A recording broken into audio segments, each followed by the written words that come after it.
Podcasting from Dallas, Texas. I am Shireen, and this is the Yumlish Podcast.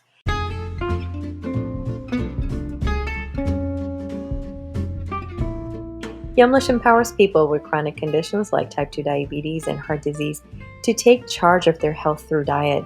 And this podcast is created to amplify the voices of patients, health professionals, employers, and community members who are working to reduce the risk of these chronic diseases and put your health first.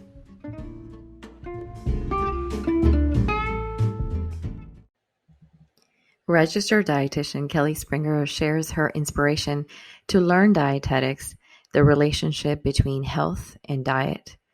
She maps the relationship between nutrition and anxiety and shares tips to eat healthy, especially for people with diabetes.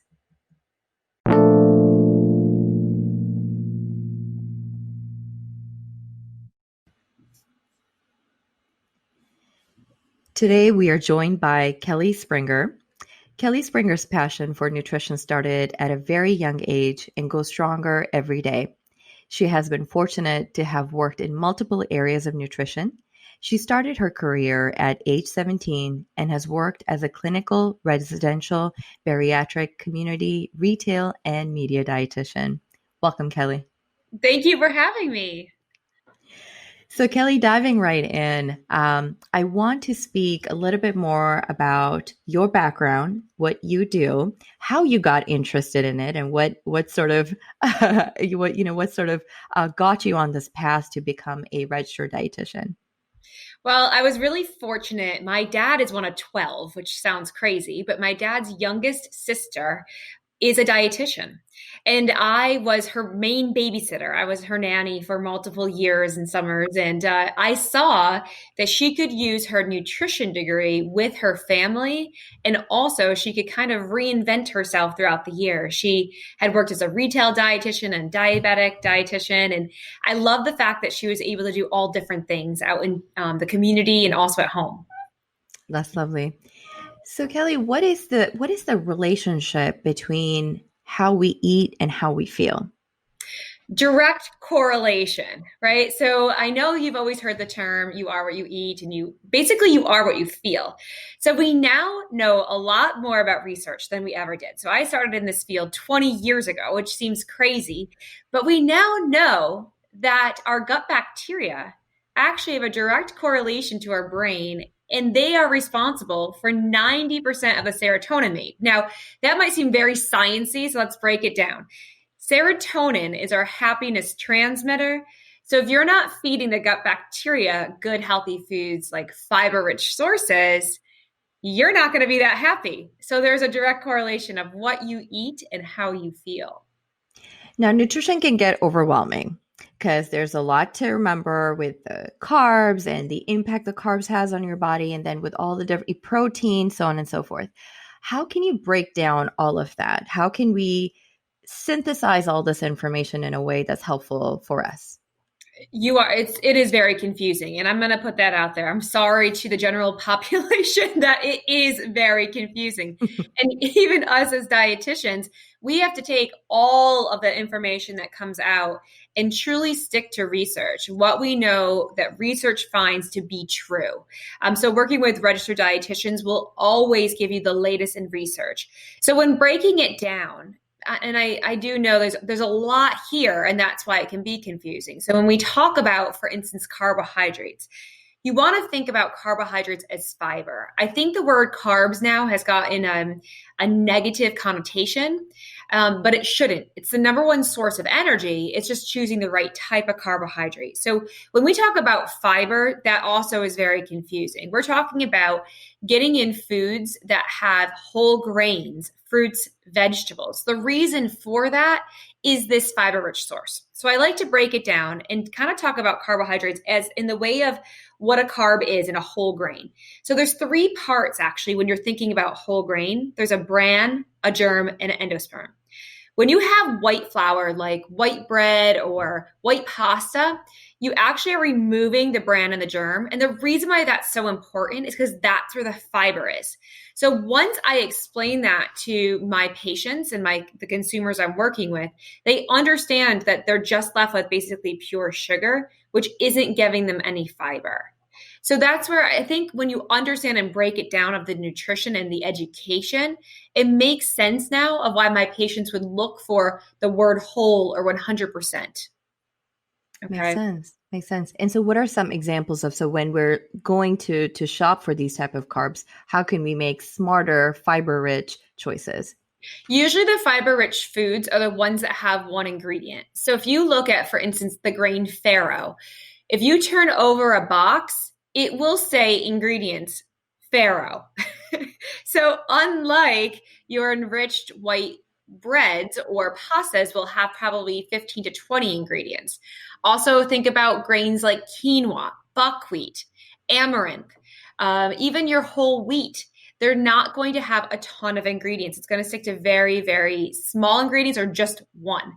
Also, if we think about peppers, apples, those are all one ingredient foods that almost always will ensure that you will have fiber.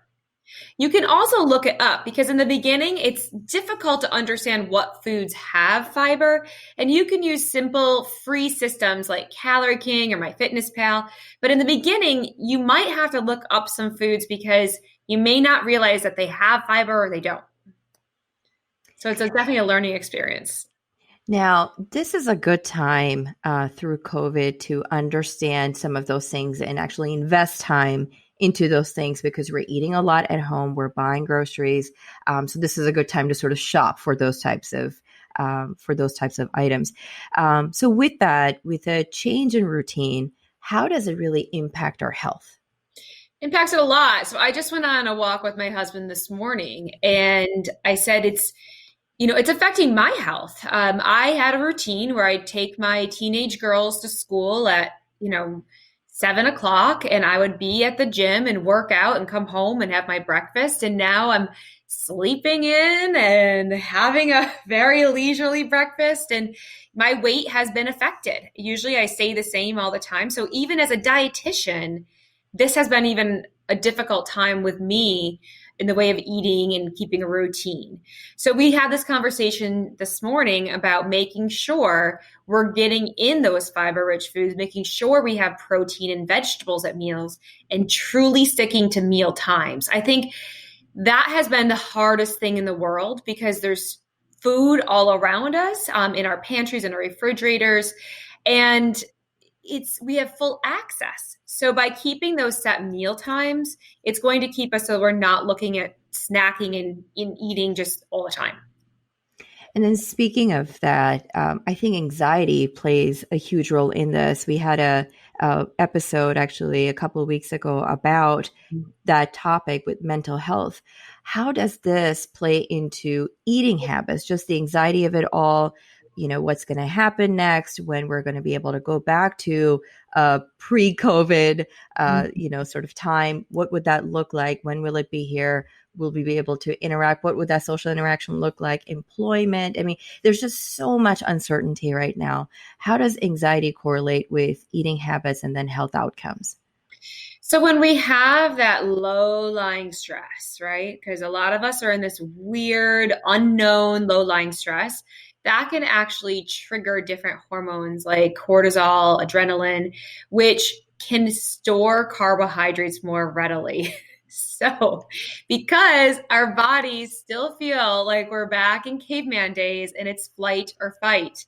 So we are actually ready with that anxiety and that hormone is raised to be able to do that. So there's different stress management skills of number one, making sure you're going for a walk, doing some meditation. We're lucky right now online. There's a lot of yoga classes and meditation classes, but you want to make sure you're kind of in check with that and anxiety. I know it's there for me as well. I feel it because a lot of my work has been canceled, the presentations and travel and where we're supposed to be. And I know a lot of people are uncertain about, money is a huge factor, right? Are we going to be able to pay our rent and mortgage? Are we going to be able to have food? A lot of people right now are struggling with food, where we're going to find it. And so with that anxiety, we truly are more likely to eat simple carbohydrates to help feed our brain and to keep us happy. And also, we're storing more. So it's kind of being in check and saying, all right, I'm feeling anxious. What do I do about it? But then also putting some things in place, like we were talking about, of, honestly keeping that set meal time, making sure you get that fiber rich source. And another huge key player is hydration. Hydration truly can bring down stress level. It helps also feed that gut bacteria and keep it so those bacteria can move freely. It helps rid the body of toxin. It does so much. And it seems so simple as drinking a glass of water, but truly trying to get in about 70 ounces of hydration a day will help to reduce your anxiety. And so 70 ounces is how many glasses about? All right. So if we're thinking about in the way of glasses, most of our water bottles are 20 ounces. That's having, what I try to break it down is having one in the morning, one around lunchtime, one at dinner, and 10 ounces at snack. And that gets you to 70 without you feeling like you're going to float away. So with that, I want to dive into diabetes specifically and the type of foods that someone who has diabetes should focus on. Again, with COVID-19, we're trying our best to incorporate the healthy eating habits, sort of manage that stress. But specifically for diabetes, what can folks sort of do starting today? Make it very, very simple, not overwhelming, of the type of changes they can make and the type of foods they should stock up on. Well, number one, I really want people that are worried about diabetes or have diabetes to truly watch what you're drinking. I think a lot of times that sugar sources are coming in through our drinks without us even being aware of that. Just recently, we were driving somewhere and I stopped and picked up it was a honey green tea, which sounds like the healthiest thing you could possibly drink.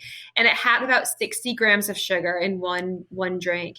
So just so you kind of break that down, when we talk about carb servings, it's about 15 grams. So think about how much that one drink was giving me. And also in the way of our coffee drinks, our different types of teas, lemonades.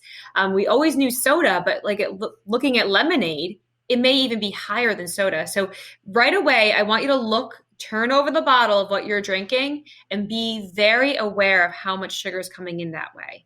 Number two, I want to make sure that you have a protein and vegetable source at every single meal. So when I say protein, that could consist of a whole bunch of different foods. That could be eggs, it could be beans, it can be whole grain rice, it could be coming from your grains, it could be coming from chicken and venison or fish, lots of different protein sources. But I know we throw out these words protein and fiber, but actually giving real concrete ideas of what that is.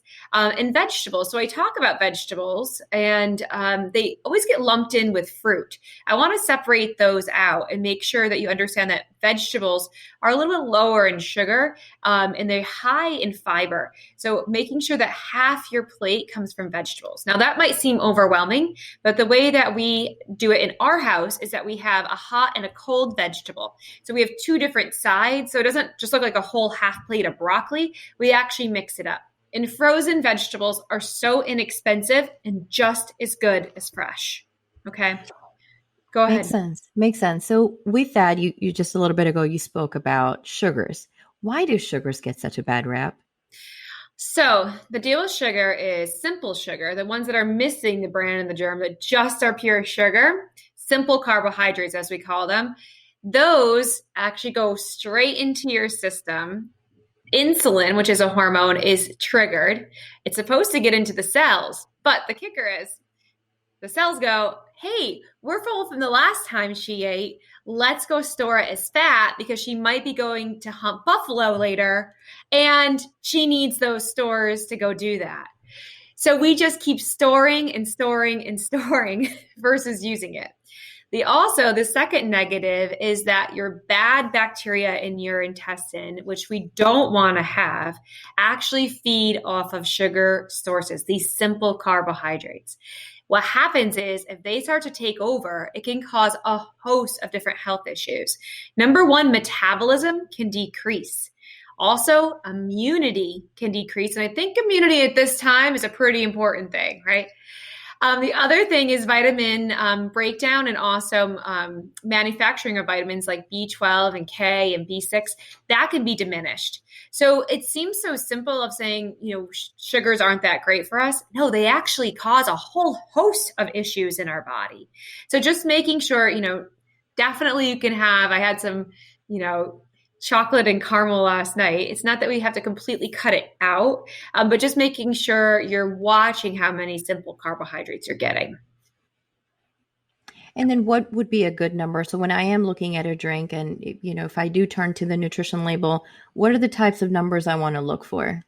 So you want to make sure that sugar is less than 15 grams. If you're having something that's higher than that, but also don't be tricked because a lot of times the serving size is not going to be, I don't want to say honest, but it seems that way. So when I was looking at that iced tea I was drinking, it was only 16 ounces, 2 serving sizes. So it said 30, but it actually 60 because who's not drinking the whole thing, right? So just making sure you're looking at that. So you want to have less sugar. I mean, if you can get it less than 5 grams of sugar per serving, that's even better. Okay. It's just creeping in. You spoke about how sugar feeds the bad bacteria. What is good bacteria and how can we feed that? So the good bacteria, it's kind of like a tropical rainforest. There's all these different types of bacteria that work in combination together. And so if we feed these gut bacteria the food they need to eat, the fiber-rich foods like we talked about in the beginning. So from your whole grains and your fruits and vegetables, that's the food that they eat. So I kind of equate these gut bacteria kind of like goldfish. And we don't have goldfish in us, but they're like these little teeny bacteria. But the goldfish needs certain things to live. They need fish food. And this fiber is like fish food to these bacteria. They also need a lot of water. Think about a goldfish and a little bit of water. It would kind of get all nervous and flip out. It needs a lot of water, and so do these bacteria to move around and survive. It also needs, and this is kind of the tough part, a low stress environment. If you remember, like we have a state fair bias, and if you take the goldfish in a plastic bag and shake it, cause it stress, it probably won't survive. And the same with our gut bacteria. They need a low stress environment. And then the fourth one is a low chemical balance. So think about, this is terrible, but if you were to pour Clorox into a fish bowl, yeah, your face, not so good for that fish. And the same with our gut bacteria. We want to keep that chemical level really low. So when we talk about aspartame and sweet and low and things like that, we want to make sure that we're keeping a very, very low chemical profile. So those are the 4 things that keep the fish alive, and they're also the 4 things that keep our gut bacteria alive. I love that metaphor. Thank you for walking us through that. I'm going to remember that. But I had a lady then say, do we have goldfish in us? I'm like, no. I promise, not eating goldfish crackers. No. That's where my mind went. Actually, immediately I started thinking of that, and I was like, well, I can't eat that. But awesome. Okay. Well, this was great. Thank you so much for your time, Kelly. So with that, how can people learn more about your work, what you do? Tell us more about that. So I own a company called Kelly's Choice, and Kelly's Choice was started because I was working as a retail dietitian for Wegmans, which is a big grocery store in the Northeast. And I was hired for the employees, not for the customers, which was really interesting because they realized that nutrition could make such an impact on their employees because they were self-insured. And that's how Kelly's Choice came to be. So we work in workplace wellness, private practice. I work in media with food companies. I work in all aspects of nutrition, and I have a whole team of dietitians that work with me. So right now, a huge focus of ours is diabetes. We now can make the claim, due to the science that we have researched, that we can reverse type 2 diabetes in just 12 weeks. And this is about 95% of cases. There's a few outliers that something's going on with their organs, but in most cases, about 95% of cases, we can reverse type 2 diabetes in 12 weeks. That's a powerful message, isn't it? That is. And so I have to ask a follow-up question. So does that mean anything extreme that people have to do? Like what, just give us a brief overview of what that looks like. So we walk them through a program, it's been the most successful thing we've ever done. So we actually break down carbohydrates, how many to have, what they are, go into protein the next session. Then we get into fats and we put together in the way of mindful eating and digestive health. So through this entire track, we're kind of like cheerleaders on your side to help walk you through this process, give you the education to make really smart choices. And it's not that it's a bad or good or you have to cut everything out. It's just making these small little changes over 12 weeks that ensure that you're going to have success. I love that. Thank you so much for sharing that, Kelly. I love looking at health outcomes and looking at what we can do in terms of chronic illness from a nutrition lens, because I truly feel that there's so much untapped potential within that. And there's so much that we can harness just from the foods in our fridge and, that we can pick up from the grocery store and be able to use that to sort of impact our health, and diabetes, of course, being a big one for us. Yeah. So thank you so very much for your time. It was an absolute pleasure having you on. Do you have a website where folks can connect with you? Yes. If you go to kellyschoice.org, you can connect right there, and definitely follow us on Instagram and Facebook. It's Kelly Springer _RD. Perfect. Thanks so much. You're welcome. Thank you.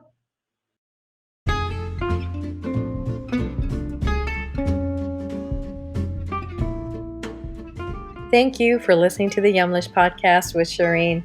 If you like our show and want to learn more, you can find information at yumlish.com. You can also leave us a review here. We will see you at the next one. And remember, your health always comes first.